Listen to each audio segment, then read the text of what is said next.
तो पिछले एपिसोड में इटर्नल इमॉर्टल सेक्ट के बहुत सारे स्टूडेंट एक साथ में मिलकर टेन्यू के ऊपर अटैक करना चाहते थे, लेकिन इसके बाद भी हम देखते हैं कि टेन्यू को इसके बारे में कोई भी चिंता नहीं होती और वो इनसे कहता है कि तुम इस तरीके से अपना टाइम क्यों वेस्ट कर रहे हो और अगर तुम्हें मरना ही है तो तुम एक साथ में मरने के लिए यहाँ पर क्यों नहीं आ जाते। तब इसके ऐसे बात को सुनकर वे सभी काफी डर जाते हैं, लेकिन असल में इस वक्त इनके पास में यहाँ पर कोई दूसरा ऑप्शन नहीं बचा हुआ था और इसीलिए हम देखते हैं कि वे सभी टेन्यू के ऊपर अटैक करने के लिए रेडी हो जाते हैं और इसमें से एक लड़की इनसे कहती है कि अब हमें इसके ऊपर अटैक कर देना चाहिए, क्योंकि इनको ऐसा लग रहा था कि वे इस तरह से इसके स्वॉर्ड फॉर्मेशन को डिस्ट्रॉय कर देंगे। तो अब इसकी ऐसी बात सुनकर बाकी लोग भी ऐसा करने के लिए रेडी हो जाते हैं, जिसके बाद हम देखते हैं कि ये सभी एक एक करके टेन्यू के ऊपर अटैक करने लगे थे, क्योंकि इनको ऐसा लग रहा था कि टेन्यू अब इनके सामने कुछ भी नहीं कर पाएगा और इस तरह से वो उसे यहाँ पर बहुत ही आसानी से मार देंगे। लेकिन अभी भी हम देखते हैं कि टेन्यू को इसके बारे में कोई भी चिंता नहीं होती और वो इनसे कहता है कि तुम मुझे मारने के लिए अपने केवल ऐसे ट्रिक का यूज करना चाहते हो, लेकिन क्या सच में तुम्हें लगता है कि तुम इसका यूज करके मुझे मार पाओगे। अब इतनी बात कहने के बाद वो भी इनके ऊपर अटैक करने के लिए रेडी हो गया था और फिर वो तुरंत ही अपने स्पेस टाइट टेक्निक का यूज करके इनके ऊपर अटैक भी कर देता है, जिसके बाद हम देखते हैं कि उसका ये अटैक सच में बहुत ज्यादा पावरफुल होता है, जिसके वजह से इन सभी का अटैक इसके सामने कुछ भी नहीं कर पाता और अब इस तरह से वो इनके अटैक को डिस्ट्रॉय करते हुए इनके ऊपर अटैक करने के लिए आ जाता है। अब इसके ऐसे पावर को देख वे सभी काफी डर गए थे और वे समझ गए थे कि वे इसके सामने कुछ भी नहीं कर पाएंगे, इसीलिए वे सभी अपनी जान बचाने के लिए तुरंत वहां से भागने लगते हैं। लेकिन इसके बाद भी हम देखते हैं कि ये लोग इतने आसानी से अपनी जान बचाकर नहीं भाग पाते, क्योंकि असल में टेन्यू अभी भी लगातार अपने स्पेस टाइट के पावर का इनके ऊपर यूज कर रहा था, जिसके वजह से यहाँ की सिचुएशन बहुत ज्यादा खतरनाक होने लगी थी। तभी यह देख एक लड़का अपने साथ वाले लड़की से पूछता है कि अब हमें इसके बारे में क्या करना चाहिए, क्योंकि मुझे तो लगता है कि हम इसमें बहुत ही बुरे तरीके से फंसने वाले हैं। तब उसकी बात सुनकर वो लड़की उससे कहती है कि तुम इसके बारे में पैनिक मत करो। वहीं दूसरी तरफ हम देखते हैं कि टेन्यू अभी भी इनको इतने आसानी से यहाँ से नहीं जाने देने वाला था और इसीलिए वो इनके ऊपर अटैक करने के लिए अपने डेथ एबिस के पावर का यूज करने लगता है, क्योंकि अगर एक बार उसने इसके पावर का यूज करके इनके ऊपर अटैक कर दिया तब उसके बाद वे सभी चाहकर भी इसके सामने कुछ नहीं कर पाएंगे। इसके बाद हम देखते हैं कि टेन्यू ने अपने इस पावर का यूज करके इनके ऊपर अटैक भी शुरू कर दिया था, जिसके बारे में पता चलने पर वे सभी काफी डर जाते हैं और कहने लगते हैं कि आखिर ये चीज क्या है। अब इसके ऐसे पावर को देख वे सभी काफी डर गए होते हैं और फिर लुई से पूछने लगते हैं कि अब हमें इसके बारे में क्या करना चाहिए। लेकिन अब इस बात से खुद लुई भी काफी परेशान हो गई थी और उसे भी समझ में नहीं आ रहा था कि अब उसे ऐसे कंडीशन में क्या करना चाहिए। इसके बाद वो अपने साथ वाले सभी लोगों से कहती है कि अब हमें एक साथ में मिलकर उसके ऊपर अटैक करना ही होगा, क्योंकि उसे मारने के बाद ही हम यहाँ से अपनी जान बचाकर निकल पाएंगे। तब इसके ऐसे बात को सुनकर वे सभी भी इसके लिए मान गए थे और हम देखते हैं कि वो लुई के साथ में मिलकर टेन्यू के ऊपर अटैक करने चले जाते हैं। लेकिन असल में इन लोगों ने ऐसा करके बहुत बड़ा गलती कर दिया था, जिसके बारे में इनको कोई भी अंदाजा नहीं होता। वहीं दूसरी तरफ हम देखते हैं कि टेन्यू ने अब इनका सामना करने के लिए खुद को पूरी तरह से रेडी कर लिया था और कहने लगता है क्या तुम्हें अभी भी लगता है कि तुम मुझे मार पाओगे, लेकिन मैं अब तुम सभी को यहाँ से हेल में भेजने वाला हूँ। और अब इतनी बात कहने के बाद वो फिर से अपने डेथ एबिस के पावर का यूज करके इनके ऊपर अटैक कर देता है। इसके बाद हम देखते हैं कि इसका यह अटैक इनके ऊपर काफी भारी पड़ने लगा था, क्योंकि अब इनमें से कोई भी खुद को बचाने के लिए कुछ नहीं कर पाता और टेन्यू अपने इस अटैक का यूज करके सभी को मारने लगता है। इसके बाद हम देखते हैं कि लुई और उसके साथ वाले सभी लोग इसमें मारे जाने लगे थे और कोई भी टेन्यू के इस पावर के सामने कुछ भी नहीं कर पा रहा था।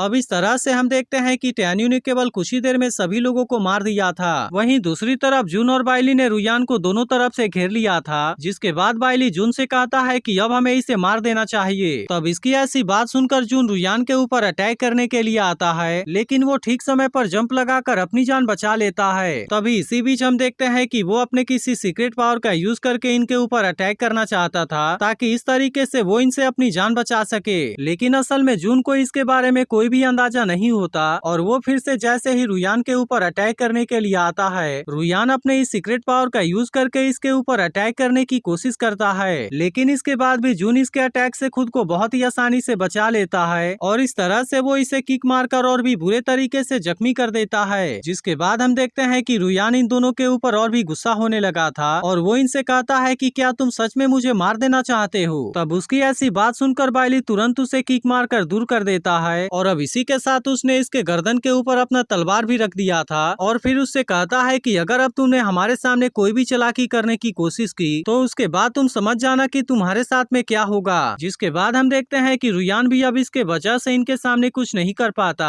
और बाइली जून से कहता है कि अब तुम इसे मेरे लिए छोड़ दो, क्योंकि मुझे लगता है कि तुम्हें चिंगसुआन और बिंगबिंग की मदद करने के लिए जाना चाहिए। तब इसकी ऐसी बात सुनकर जून भी वहाँ पर जाने के लिए रेडी हो गया था और इसी के साथ वो बाइली से भी केयरफुल रहने के लिए कहता है। वहीं दूसरी तरफ हम देखते हैं कि बिंगबिंग और चिंगसुआन का उस लड़के के साथ में बहुत ही खतरनाक फाइट हुआ था, लेकिन आखिरकार इन दोनों ने उस लड़के को मार गिराया था। तभी इसी बीच हम देखते हैं कि इसके साथ में फाइट करने की वजह से चिंगसुआन का एक हाथ जख्मी हो गया था, लेकिन तभी इसी वक्त जून भी इनकी मदद करने के लिए यहाँ पर आ जाता है, जिसे देखते ही वे दोनों भी तुरंत इसके पास में आ जाते हैं। इसके बाद जून बिंगबिंग से उसके हालत के बारे में पूछता है, जिस पर बिंगबिंग उससे कहती है कि मैं इसमें ठीक हूँ और फिर चिंगसुआन भी उससे कहती है कि तुम मेरे बारे में चिंता ना करो। लेकिन तभी इसी बीच हम देखते हैं कि इनको किसी के चिल्लाने की आवाज सुनाई देती है, जिसके बारे में सुनकर जून समझ जाता है कि लू किसी खतरे में है और इसीलिए वो चिंगसुआन से उसकी मदद करने के लिए जाने के लिए कहता है। तब इसकी ऐसी बात सुनकर चिंगसुआन भी इसके लिए रेडी हो गई थी और फिर वो तुरंत ही लू की मदद करने के लिए यहाँ से निकल भी जाती है। इसके बाद हम देखते हैं कि जून बिंगबिंग से मेंगई और शियान की मदद करने के लिए जाने के लिए कहता है, ताकि इस तरीके से वो भी युकिन के साथ में उनकी फाइट करने में मदद कर पाए और इस तरह से वे सब उसे हरा पाए। तब इसके बारे में सुनकर वो भी तुरंत यहाँ से निकल जाती है। जिसके बाद हम देखते हैं कि जून भी यहाँ से किसी की मदद करने के लिए निकल गया था। वहीं दूसरी तरफ हम देखते हैं कि लू को कुछ लड़कियों ने घेर लिया था और वे लगातार इसके ऊपर अटैक भी कर रही होती हैं, जिसके वजह से लू इनके सामने कुछ भी नहीं कर पाता